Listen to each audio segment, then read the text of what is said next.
La fête de la science organisée en octobre partout en France permet à de nombreux spectateurs de découvrir le monde des sciences. Dans les Landes, 7 villes ont répondu présentes, dont la ville de Souston par le biais de la Compagnie des sciences et des arts. Du 14 au 18 octobre, ainsi animations, expositions, conférences et autres initiatives sont à la portée du grand public à la salle Rojanin, au Paul Rezano, ainsi qu'à la salle Rocheo. Nous avons assisté aux préparatifs mardi après-midi pour avoir un aperçu du programme.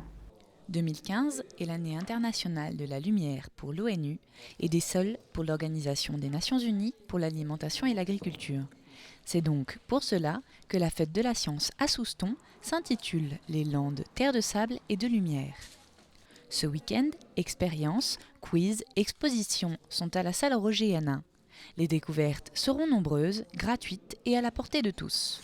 Il y a bien sûr sur les sols et le sable, l'association Escambis s'occupe du sol, donc ceux qui peuvent amener dans un petit pot de confiture le sol de leur jardin peuvent lui confier, il fera quelques expériences avec eux d'ailleurs, et le temps que certaines expériences se fassent, ils pourront faire le tour de l'exposition. Donc ensuite, il y a un stand sur les petites bêtes du sol, as du recyclage. Donc ça, c'est fait par le collège et illustré par l'école primaire de Souston. Il y a les sables, les nôtres, parce que rien que sur Souston, il y a 6 ou 7 sables différents. Je n'en montrerai que 4. Il y aura du sable noir, il y aura du sable rouge, du sable blanc, d'autres régions de France.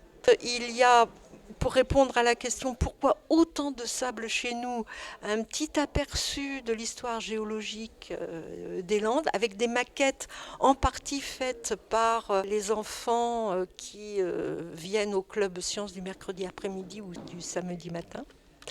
Et ensuite, alors on attaque vraiment la lumière. Qu'est-ce que la lumière ? Les couleurs. Alors là, il y a plusieurs petits ateliers qui répondent par exemple à la question qu'est-ce que le noir, qu'est-ce que le blanc, bien sûr, et différentes petites expériences aussi sur la réflexion, la réfraction. Ensuite, du coup, quelle est la couleur du soleil ? La vraie couleur du soleil. Et pour ensoleiller cette manifestation, une centaine de soleils de toutes les formes ont été réalisés et installés par les élèves du collège. Car la fête de la science mêle la science et l'art. C'est art et science mêlées. Là, c'est vraiment ensemble, en parallèle, l'art et la science, qui sont deux visions différentes du même monde.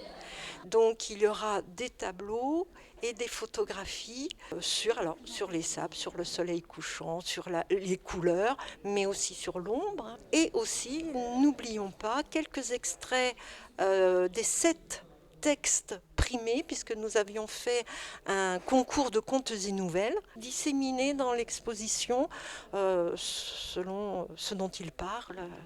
Et pour comprendre que l'art et la science se complètent, il faut se rendre dans la chambre secrète.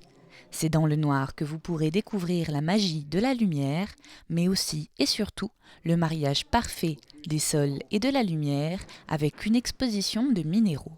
J'ai installé là 2 vitrines avec des minéraux que l'on peut trouver dans le secteur ou pas trop loin, c'est-à-dire donc dans les Landes, dans les Pyrénées surtout.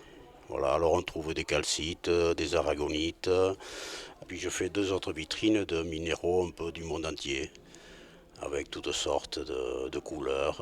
Par exemple, il y a différentes couleurs de quartz. Et c'est fabuleux de découvrir tout ça, toutes ces couleurs, toutes ces formes. Et jamais une pièce n'est pareille à une autre, il y a toujours une différence. La magie de la nature. Pour compléter cette fête de la science, vendredi soir et samedi, des conférences seront menées au Paul Rezano et au foyer André Lestan, ainsi qu'une soirée astronomie samedi 17 octobre à ne pas rater.